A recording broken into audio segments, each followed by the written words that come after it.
Welcome everyone to the commercial and multifamily benchmarking and residential commercial and multifamily benchmarking and transparency open house. Off to a wonderful start.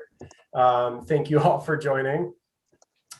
My name is Zach Waz-Smith. I am a community engagement specialist with the Office of Sustainability and Innovations.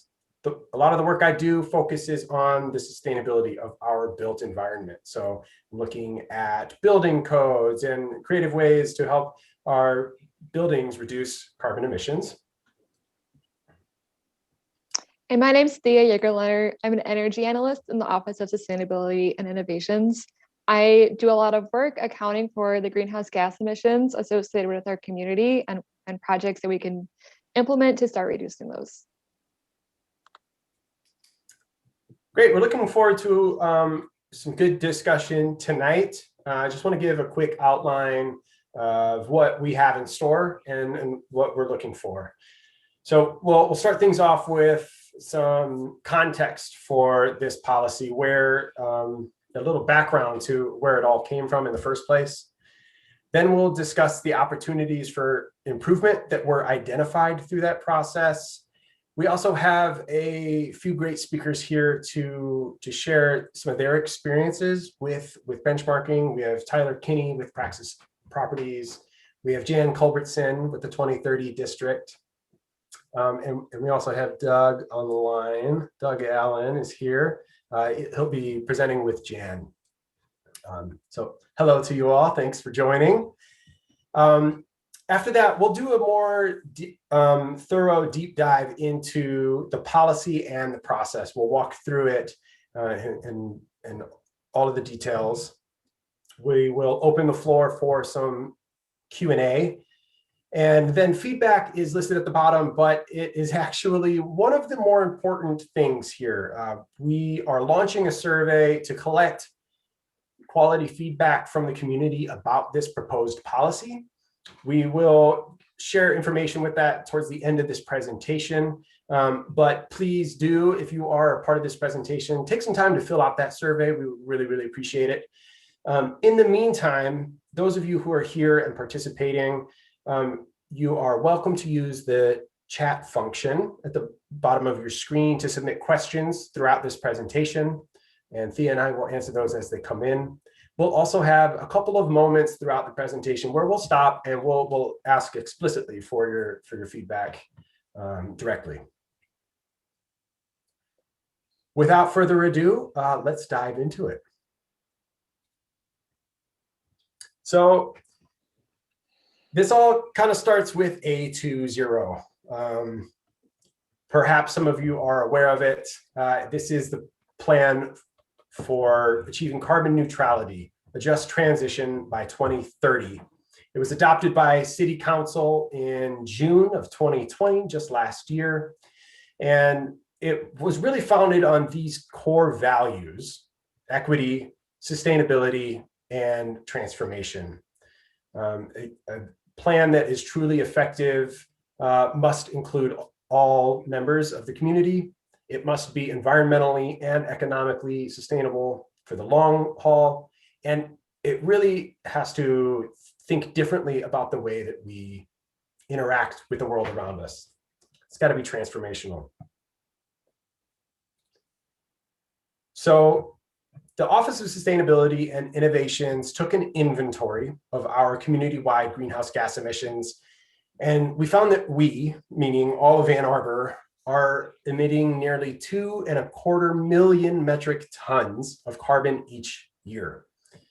And so when Council passed the A2Zero plan as a directive, that is really a plan to get that number down to zero.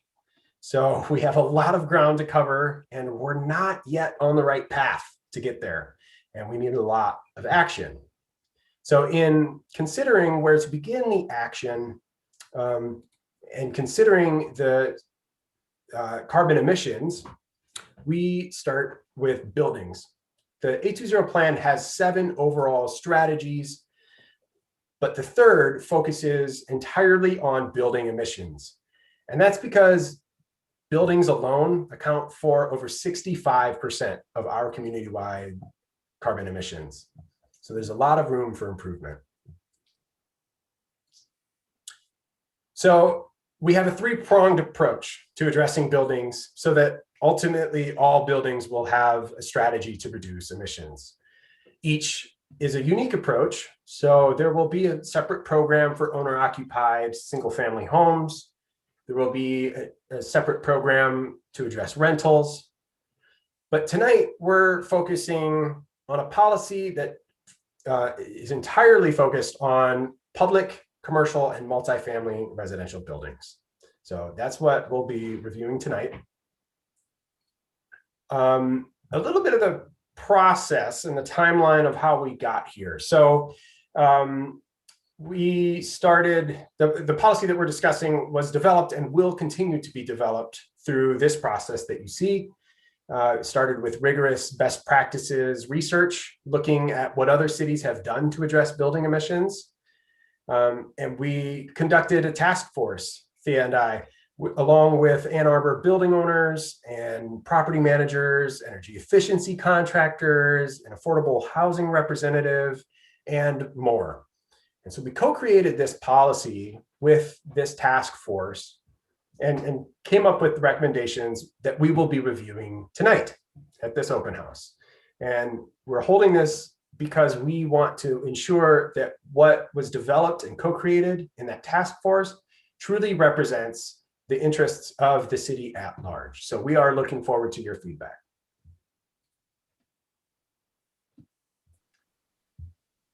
And with that, we'll jump into what opportunity we're addressing. Great. So we set out to find a way not only to improve energy efficiency in our buildings, but also in a way that actually improves our buildings, our occupants' experience, and our community at large. We found goals in wanting to make our buildings more affordable and easier to afford to live in and operate. We wanted our buildings to provide superior comfort and improve health and well-being for their occupants, which we know now is more important than ever as we battle a pandemic that's affecting our respiratory systems.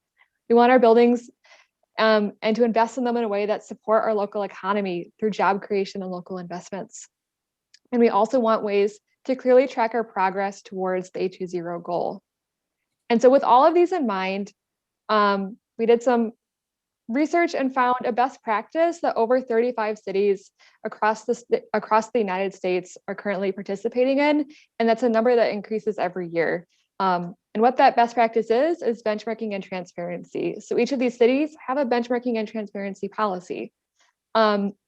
Across the US, over 25% of all commercial space is currently benchmarking. And we've seen proven results from cities that have these policies. We see that they have measurable emissions reductions of 3 to 8%. And correlated to reductions in energy use in Ann Arbor, we would see that in terms of financial savings of over $2.2 million a year. And so what is benchmarking and transparency? Let me use those words. Benchmarking is an easy and fast process. So when a building owner benchmarks, they use basic building information and monthly and energy water use to measure their building's performance. That allows for easy understanding of their building's relative performance, and it highlights opportunities to cut energy waste. When credible and consistent information on the performance of individual buildings is shared with the public through transparency, it helps renters, tenants, and occupants include information in their decision-making, much like we use miles per gallon of cars. And why do we see benchmarking work? So commercial and multifamily buildings are unique in that they have a wide range of building performance. And so some of those buildings represent a really large opportunity for financial and energy investment while improving occupant experience. And because commercial and multifamily buildings tend to be larger, those investments have a larger payoff. Benchmarking also empowers building owners and portfolio managers to take control of energy use through an easy-to-use tool to manage their properties. And we see it as a co-benefit that improves safety, health, and comfort of all building occupants. And so what do we have as a policy goal? So some buildings in Ann Arbor currently benchmark, but we aren't seeing a high enough participation to start seeing the widespread benefits, the widespread action and benefits that we want to see. And so by using a benchmarking and transparency policy, we can scale these benefits to the entire community's population of commercial and multifamily buildings. We can work to streamline building owner access to whole building data and improve their experience. And we can also increase the demand in our market for energy efficient buildings to incentivize improvements through market transformation. And this is why benchmarking is included in the A2Zero plan, because we see all of these benefits that come, and we see that we need a policy to start scaling these benefits to the entire community. And so with that introduction to benchmarking and transparency and the review of the benefits of the actions from an entire population of buildings, I'd like to welcome Tyler Kinley to provide some insight on what a community looks like when benchmarking and transparency is adopted as a policy. Tyler started his property management career cleaning up the grounds of industrial properties at 15 years old, and has since earned a master's in urban planning and real estate development at the U of M. And he's managed over 1 million square feet of varying property types, from industrial to strip retail to suburban office parks to downtown high-rise in Seattle metropolitan area, and now throughout Washtenaw County. Outside of real estate, Tyler enjoys ultimate frisbee, disc golf, cycling, and triathlons. Thank you for joining us, Tyler. Thanks for having me. I appreciate being here. I think part of the reason, if not the whole reason I was asked to be here, is that I spent about 8 years in Seattle, where it is mandated. And when I moved back here, I've since worked as a property owner, property manager throughout Washtenaw County. So I don't have a real, I have a financial stake in what gets benchmarked, what doesn't. But I guess I wanted to just say that I'm sort of a private business owner here, so I'm not part of the city. So my perspective on this process, it does come from being out in Seattle, where it was mandated. And I think when I was there, it was already in place. And I think it highlighted, especially when I moved back here, some of the differences and some of the opportunities that come from it being mandated. For one, everybody benchmarked. And so by having every property owner have to go through the benchmarking process, it meant that there was very easy information sharing about how to do the process, what was learned, lessons. And on top of that, there began to create sort of an environment of service providers from the efficiencies that people started to realize that either they wanted, they didn't have. For instance, by simply having building owners track the data that they otherwise often wouldn't have tracked it. So they were able to notice, in this building relative to its competitors, or comparing apples to apples, it's not performing very well. Let's look into that. Whereas without benchmarking, a lot of times that stuff is a bit of out of sight, out of mind. Similarly, from a leasing perspective, it was kind of interesting. I know that I was a little bit surprised that realistically, I think there is a lot of worry here that if a building is not performing as well, that it can be seen in a less favorable light. And I really didn't see any of that happen in Seattle. What you saw more was tenants or building owners became very aware of how their building was performing, but tenants were still price conscious. It didn't really affect any buildings negatively, but what it did do was highlight those buildings that were high performers. And for tenants for whom high optimization of energy use was a big factor, that became a huge selling point for those buildings that really performed very well. I know the running shoe company Brooks actually located in a building specifically because they wanted it to mirror what they were looking for from an energy use standpoint. So all of this is to say that in an environment where benchmarking was mandated, the biggest change and the biggest effect that I saw was that it was a net positive for building owners in terms of it just giving them a reason to track data that helped them financially. It helped them to see if they had a water line, say, break, and all of a sudden a month shot up. They were tracking it monthly. And really, the biggest challenge that I had personally from a property management standpoint was getting the data to be easily uploaded with local utilities. I mean, that was like the biggest problem that we had of everything. And as far as problems go, that's almost nothing. So appreciate being here. I guess I'm here to answer any questions. I don't want to take up too much time. I know there's a lot more presentation here. So Zach, Thea, is there anything I missed or that you'd want me to touch on? That was great. Thank you so much. And we do want to be respectful of your time. If anybody on the line does have questions, feel free to submit them in Q&A or raise your hand.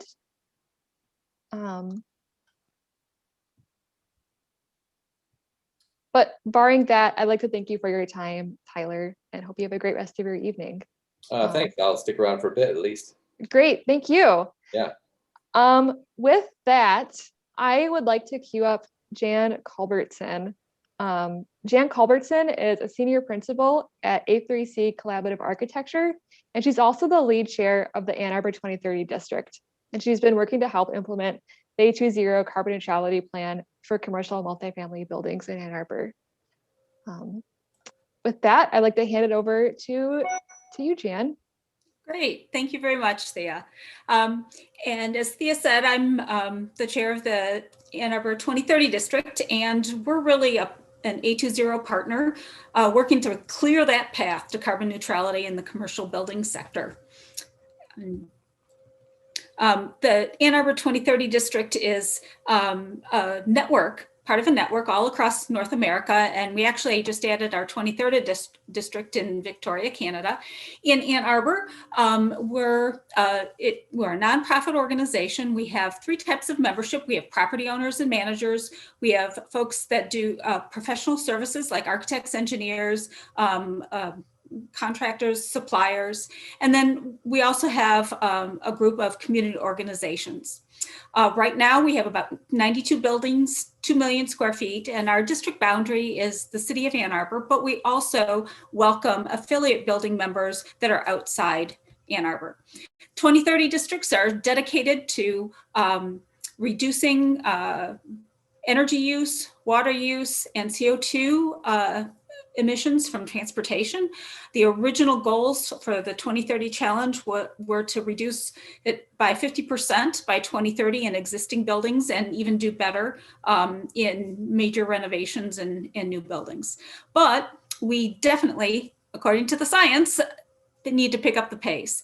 And I think it's great that Ann Arbor is taking that lead and really moving this all the way back to 2030 and taking a leadership position and not just saying we want to meet 2030 carbon neutrality for our municipal operations, but for the community at large. So what are we doing? We want to clear that path. We've been starting to benchmark buildings in the last 2 years. And the idea is to identify tools, problems, and remove those obstacles. So we do use Energy Star Portfolio Manager, which is a free tool, and buildings can benchmark energy and water. There's also a waste option. And then this year we launched our transportation survey, which track commuter vehicle miles traveled and the greenhouse gas emissions associated with that. So buildings can look at how they're performing from an energy standpoint, a water standpoint, and a transportation standpoint. All good key indicators of being able to reach carbon neutrality. This is kind of what the Energy Portfolio Manager webpage looks like. As Tyler mentioned, one of the initial obstacles we ran into is getting that data in. There's a lot of data, and so we are working with DTE to get an automatic input of energy data. There's a pilot that's happening right now. We contacted Constellation because several of the institutional owners use Constellation for their gas, and we're working on it won't be quite automated, but it'll be in a spreadsheet format that's easy to upload. And then also working with the city of Ann Arbor to be able to automatically upload from their Aquahawk website. Then the idea is you have this data, so what can you do with it? And how do you know how your building is performing compared to other things? So we have two tools that draw on that data from Energy Star Portfolio Manager. One is a building dashboard, and the other is looking at buildings from a portfolio standpoint and being able to analyze them. This is sort of what the building district dashboard looks like for energy. And the more historical data you have, the more data you can dig into. And this is sort of the benchmarking piece, looking at your energy targets versus a baseline building and where you want to be in order to meet those reductions. Now, we want to beat these targets. Same thing for water, your water use and your targets. And then transportation, looking at your greenhouse gas emissions by the type of transportation the employees that work in that building do, and create a baseline and then look at reduction targets. Buildy is a great tool for portfolios. So if you're a building owner, manager with multiple buildings, you can look at your total greenhouse gas emissions, your total costs for energy, your total kind of an average mile per gallon, which is called an EUI for buildings. The other thing that's kind of fun is you can put it graphically. So you can do this heat map, and you can look at what building has the highest EUI, which one's the, big diesel truck, right? And that often is an indication of what kind of opportunity exists and where you might want to start. You can also dig into that building a little bit more with their building overview. So once you have all this data and you identify some buildings that have great opportunities, hey, next step, try an energy audit. And we have an energy audit program that gives people $1,000 toward a building energy audit. We have excellent pricing, and these are ASHRAE level 2, so you get a lot of detail. And the other thing that we do, if an energy audit, you might want to, something that is doesn't require an investment, we connect you up with a DTE customer program for energy assessments. The other thing, we provide education and forums for people to get together and talk about best practices. And our next one, we're actually having Vincent Martinez, who's been working since the beginning with Architecture 2030, and he's going to talk about electrification and decarbonization. And we have a panel of people. So that's a free webinar monthly. And so really, why join the Ann Arbor 2030 district? One, there's no cost to building owners, managers, or tenants or community member. If you are a professional stakeholder, there is annual dues. We do have that free benchmarking opportunities, resources, sharing of best practices, our energy audit and assessment program, and connection to resources and education. And this is my contact. And, I can talk all I want, but I wanted to invite Doug here. He's been with us since almost the beginning, and he has several properties in the district. And I just wanted him to kind of share his experiences and what he sees are the challenges. So thank you, Doug. Thanks so much. Thank you, Jan. That was a great intro to the group.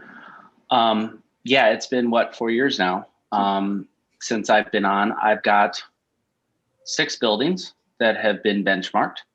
I believe in the philosophy of benchmarking because I feel like we need to know where we are in order to understand where we need to go. And so I, completely agree that I need to, even if my buildings might not be performing well, on a kind of spectrum of sustainability, I need to know what I need to do in order to get them to this goal that we have. So I feel like I don't recognize all the names that are on the attendees list, but I think that there's a lot of people that are probably smarter than me in the room about how to get our buildings to be more sustainable and all the challenges that are going on with existing buildings, and even like getting new buildings to be LEED certified or Living Building Challenge certified. It's just so hard right now with construction costs and all these different, I feel like, impediments to actually getting a project that is quote unquote net zero. There's very few examples of what can be net zero construction, at least in Washtenaw County, for us to look at, but that doesn't mean that we can't try. I want to progress my buildings in any way possible towards this net zero goal. And so the ways that I've done that, I'm not a building owner, I work for the owners, I'm a building manager like Tyler is. And so we do everything that we can to work with our tenants to incentivize them to, in the operations of the buildings, to keep their utilities down. So these are things like helping them understand their programmable thermostats. There's a long list, and feel like I'm speaking to the choir about all the things that we can do from an operation point of view to reduce, electricity and gas in the building. In terms of, the energy audits, they've been very, very helpful. I worked with Tinker Energy on getting, it was sometimes a half day or 2 day process, depending on the size of the building. And all those were paid for by through this grant with Architecture 2030. So I was very thankful for that. So there's really no reason not to get an energy audit done. And that creates your, this baseline that we're talking about. We import up to, or ideally no less than 2 years, Jan, of energy data and resource data into Portfolio Manager, and that creates this baseline. Then I know where I am.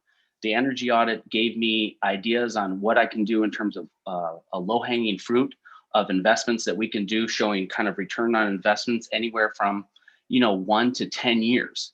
And as a property manager, I have to talk to if I've got tenants that are paying the utilities, there's not a lot of incentive for a landlord to invest in the building if the tenants are paying the utilities. That's kind of a very superficial viewpoint of it, though. The tenant has an incentive, if they're in a long-term situation with the building, to invest in their home that they're in my buildings. And so I work on a case-by-case issue, space by space, tenant by tenant. How can we incentivize you so that the landlord could invest some money, tenant could invest some money, and we can get those energy costs down?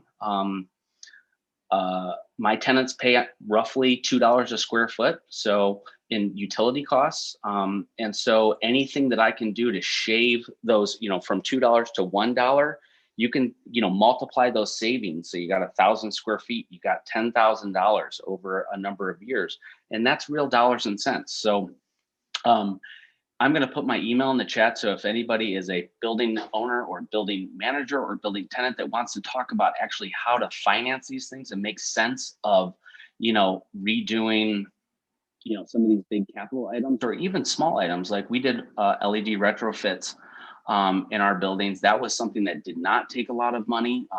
The technology is coming so far along with LEDs that you can get basically T8 4-foot bulbs for pretty much the same price. You can get the plug and play ones or the bypass the ballast. And I just did, every time I'm replacing lights now, I'm going LED. I'm actually sometimes just replacing the whole entire fixture.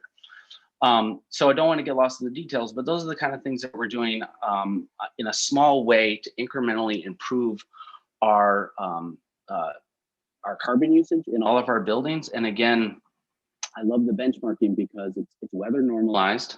So I understand it I understand it from I think that the people in this room understand that, but basically, like if it's cold one year, I know that if I improve my insulation, that I have to always calibrate that compared to what's going on with the weather. So yeah, I think the benchmarking has helped me understand where my buildings are and where they need to go. And then the energy audit gives me kind of the tools and the methods of how I'm going to get to carbon neutrality. I don't foresee carbon neutrality happening in any of my buildings really soon. I think that we're going to need kind of a wholesale, a lot of investment in the property so that we can go, next time I'm replacing my HVAC units, that I'm actually looking at, going geothermal, and, a lot of capital is going to be needed to actually make that change. But I think that we're up to the task. And I love the A2Zero, the tenets of A2Zero. I want to make sure that my buildings are aligned with, A2Zero. And I'm just looking forward to, working in this community and kind of having that framework so it's really normalized. It's not like, oh, there's the green buildings over there and here's the normal buildings. Like, we all need to raise this ship to get to carbon neutrality. It has to be looking at it from a regional point of view. I love that Tyler talked about, understanding. Well, I think, Jan, you've been more patient with DTE than I think I could ever be. But I think that we do have a hurdle. I don't know if there's anybody from DTE, but we do have a hurdle in terms of getting data from DTE into Portfolio Manager in an easy way that doesn't make, manual entry or anybody's having to do that. So we just have that kind of like, it's just happening. So I'm really interested in not having that, having to do that manual entry, because that is a negative aspect of dealing with this program right now. But I think that, those are getting figured out. I think that's all I wanted to touch on. Is there anything else that you wanted me to touch on, Jan? I think that's great. Thank you very much. Because I think what's important is that we continue, as to pull building owners and managers together and really guide each other and share with each other, so we all get to the path together. And like you said, lift all boats. Thanks so much. I'm going to put my email in the chat, and I would love to talk to anybody that has any other questions offline. Likewise. Thanks. Well, thank you again to Tyler and Jan and Doug. If we could hear it, I'm sure there would be a roaring, thunderous applause right now. All right. So now that we have reviewed the many benefits of a benchmarking program, we have heard from a representative of a building owner and their personal experience with it. We've heard about the support from the 2030 district and what they can provide. Now we'll walk through step by step what this policy could look like in Ann Arbor. Everything that we're going to discuss from here on out is a policy that was co-created with a task force that is also tied with staff recommendations and best practices. There it is. This is our benchmarking policy, and this tells you everything you need to know. Got it? Good. Just kidding. Don't strain your eyes looking at this. We're going to walk through this flow chart together. But essentially, this is the big picture of how it all ties together. We're going to start on the left side here, and we're going to look first at which buildings are covered and who this policy includes. So when city staff did the best practices research, we found that policies in other municipalities typically cover at least government buildings and large commercial properties.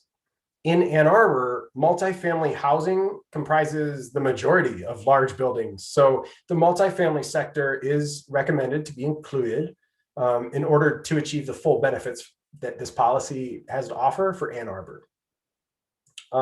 So who has to benchmark? Well, first of all city buildings larger than 10,000 square feet. Other than that, all other buildings that are larger than 20,000 square feet. And we'll get into those thresholds a little bit later. And we're also going to discuss the Energy Star Portfolio Manager a little bit more later. But essentially that it's a tool that can help building owners and property managers better manage their energy and water use, and it's widely used in the United States. So we're recommending that for Ann Arbor. We want to mention that if you are a smaller building below that 20,000 square foot threshold, you can still participate, but those greater than 20,000 will be required.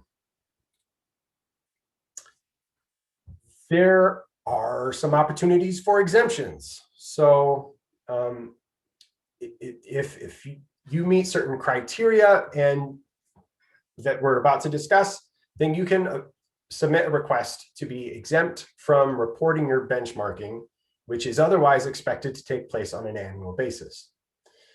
So two possible scenarios for exemptions include the exemption from reporting any benchmarking information to the city, and the other is exemption from making that information publicly available or transparent. So situations where you would not want to report your benchmarking information at all are those that mostly buildings that have low benefit to benchmarking.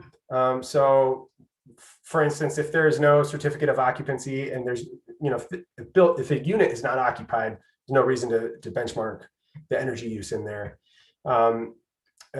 Low occupancy in a building reduces the accuracy of the Energy Star calculations. So if you're less than 50% occupied, you can apply for an exemption. And then buildings that have an issued demo permit from the building department also will be exempt, since the building won't be in existence for much longer. From transparency, the two scenarios include those where the energy use might be revealing to trade secrets, or be otherwise revealing information about what that building is being used for that might not be in the public's best interest. An example of this would be, say, a place with large data servers that maybe they don't want to reveal. So I want to highlight, though, that exemptions are not automatically granted. So these will need to be applied for year over year. Right. So now that we know what buildings are covered, how will those building owners benchmark those buildings? This gets into what Jan was talking about, this tool, Energy Star Portfolio Manager. You saw her step through what that looked like, but just some more information. It's a free and secure online tool used by over 25% of US commercial building space. It's a pretty simple and fast process. Building owners collect and submit basic building characteristics to set up a building one time. And then after that, they enter monthly energy and water use. After that, annually, this policy would require sending an annual report to the city. Most first-time users need 2 hours around to use Energy Star Portfolio Manager for the first time. And it would be a priority for the city to coordinate and provide training and support for those benchmarking for the first time.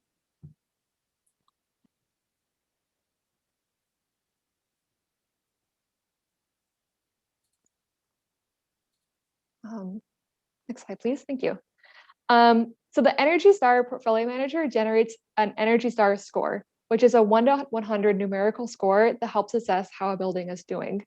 The Energy Star score shows what percentile a building is operating in by normalizing for weather, building type, occupancy level, and every other factor that might affect energy consumption to compare buildings to a national population.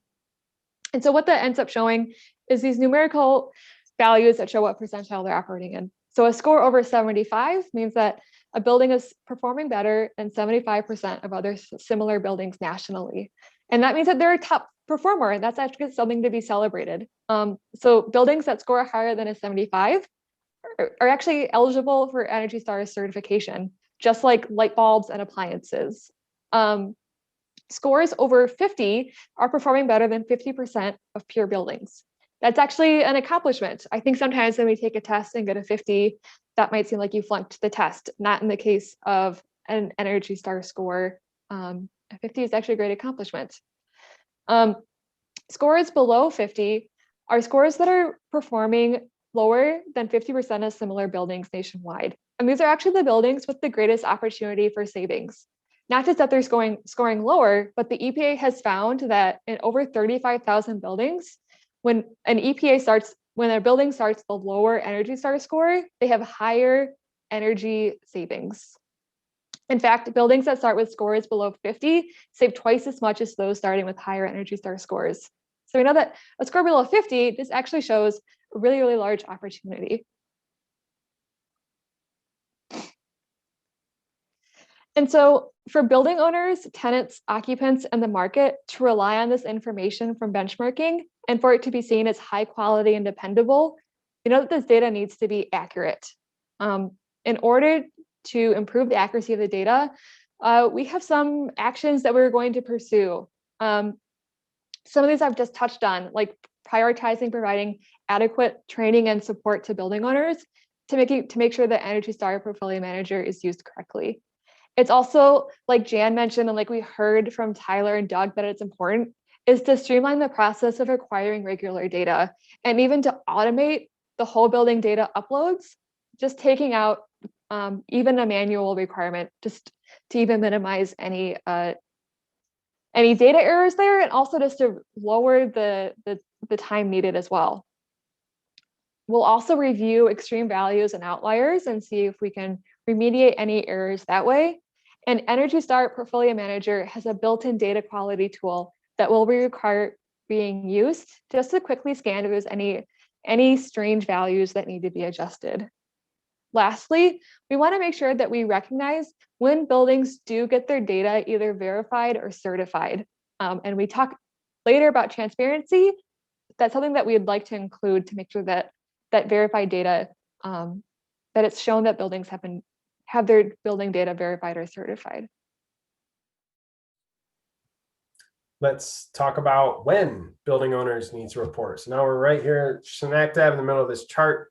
We're going to talk about a schedule for benchmarking. So the first thing is that the city is taking the lead. We will be the first to benchmark, essentially immediately upon adoption of this policy. We've put in here March 1st, 2021. And then there's a phased approach for all other buildings. We mentioned that there was different square footage thresholds, and those are reflected here. And it was chosen because larger buildings typically have greater staff expertise and capacity to participate sooner. We also phased it in because we wanted to give building owners time to collect the information that they need to set up properties. And it also allows us the time to do outreach and train building owners through Energy Star Portfolio Manager. So we'll start with the 100,000 square foot or larger buildings on March 1st of 2022. So that's next year. And then it's for each consecutive phase, it's a year later. So for 50,000 square feet buildings or larger, that'll be in March of 2023. And then finally, if your building is 20,000 square feet or larger. So it's slowly adding more and more buildings. And I want to point out that this will just be the deadline for properties to benchmark. They are welcome to, and in fact, we encourage buildings to begin benchmarking prior to these deadlines. That will give them more time to identify potential hiccups in the process. It will allow us more time to offer the resources that we can to assist with that. And so we encourage advance reporting. But these deadlines are in place, and requirements for submitting data to the city exist because data drives smarter investment for building owners and smarter outreach for the city. We mentioned at the beginning that Ann Arbor's buildings are the source of most of our city's emissions, but buildings are also one of our most important assets. So through benchmarking, we will gain insight into how buildings consume water and energy, which enables informed investment decisions for building owners to protect their assets and to invest in their buildings. From the city's perspective, our primary interest is to provide beneficial services to the community. So benchmarking will help us understand how to better serve. It allows us to streamline the support that we offer, to identify opportunities for city-led efficiency programs, and to be better able to actualize providing those services. So what if somebody doesn't submit their data? Well, the power of benchmarking and transparency comes from the power of numbers. So meaning that benchmarking doesn't work if only some buildings do it, or it's less effective. Harkening back to a couple points that were discussed earlier. First, the many community-wide benefits of benchmarking that Thea mentioned, and the A2Zero values at the beginning that underlie the whole plan. Remember, those were equitable, sustainable, and that third one was transformational, which is key for in benchmarking. To drive that market transformation and to make the most of this policy, we truly need full participation from everyone for this to be effective. And so we have a goal of 90% compliance so that we can leverage those benefits and those market transformations. And again, our primary goal is to help building owners and property managers have access to the training and support that they need to successfully benchmark. And ultimately, enforcement may be needed for buildings that consistently fail to report. So if fines are needed, we will want them to be effective. And so we're going to do another poll because we would like your input on a couple of points I touched on here. Great. So now that we know what buildings are covered, how does benchmarking work, what's included when we say reporting that information to the city, how do building owners actually use that information to save energy and save money as well? So using Energy Star Portfolio Manager is an operational best practice. Building owners use it to establish baselines, set performance goals, track and improve ongoing performance, and to quickly identify opportunities across their portfolio for smart energy investments. We've also seen in some studies that 67% of facility managers that benchmark use it to help justify energy efficiency investments. When they have that quantitative information on what the estimated energy savings and financial savings are for making those changes, it's much easier to justify those investments. We also see that buildings that benchmark save on average around just under 2.5% in terms of energy savings. And when they consistently benchmark over 3 years, they see a 7% energy savings over that course of time. Some of the products that we're looking into as well is sharing individualized scorecards along with the information in Energy Star Portfolio Manager, which Jan also helped illustrate before with a tool Buildy of what individual information can we give back to building owners based on the information that they receive through benchmarking, and linking that to local incentives and rebates to help make that information as actionable and helpful as possible. We also know that some studies have shown that when building owners benchmark, over 80% plan or implement energy efficiency improvements. And an investment in energy efficiency improvements is an investment in the local economy.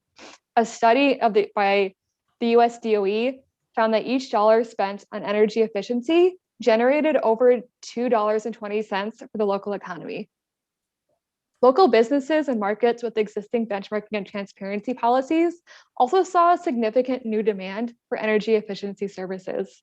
And that's hiring new employees who are skilled workers and those jobs tend to be permanent as well.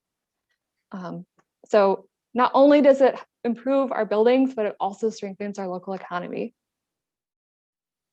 We want to talk about one of the benefits of transparency, which is a more informed stakeholders. So with a better understanding of their energy use through collecting the data, businesses, tenants, and consumers all can begin to value energy efficiency in similar ways, like Thea mentioned, like we do fuel efficiency on a car. We can value energy efficiency in a building. That allows each of these stakeholders to include that expected utility cost in their decision making when renting a property or purchasing a property. So those are good benefits, and it also allows us to recognize and celebrate the high performing buildings. That was one thing that Tyler mentioned he saw in Seattle was a great byproduct of benchmarking, is that then you know which buildings are performing really well, which then again helps inform businesses, tenants, and consumers about their decision making. We've spoken a little bit about the market transformation that we hope to drive with benchmarking and transparency, and so we really believe that this will inspire action and incentivize building owners to make improvements to their buildings to reduce their emissions and their overall energy use. Additionally, with transparency, we similarly to the benchmarking, you can make your data transparent at any time. So this graph here is sort of a visualization of that timeline that I mentioned earlier about phasing in the different sizes of buildings. One thing that we want feedback from you on tonight is that the transparency timeline. So A2Zero as a plan really wants to see change as soon as possible. I mean, we only have 9 years at this point, less than, to get to zero emissions. And so transparency is really the effective element of this entire policy for driving those improvements. And so we want to know from you what an appropriate timeline is for sharing your information with the public. So you can see here that the deadlines are happening on March 1st of each consecutive year. And through the discussions with the task force, it was recommended that the transparency requirement be delayed to give building owners time to understand their energy performance and make improvements as needed. And so we would like to get more feedback from you all. So we've got another poll to launch. So this is the site. It's the benchmarking site. That's at a2gov.org/benchmarking.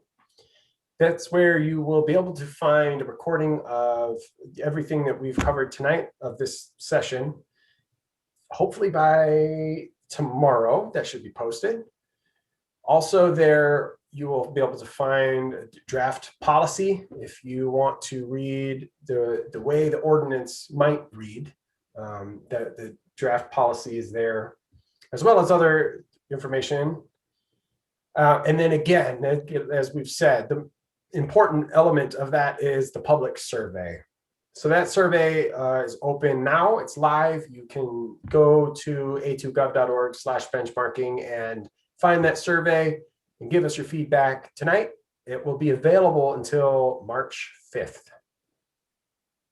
So we'll have that open for a month. We were happy to have you. And thanks again to Jan, Doug, and Tyler for taking time to share their insights as well. In the meantime, stay strong, stay healthy. We'll catch you all on the other side. Have a good night.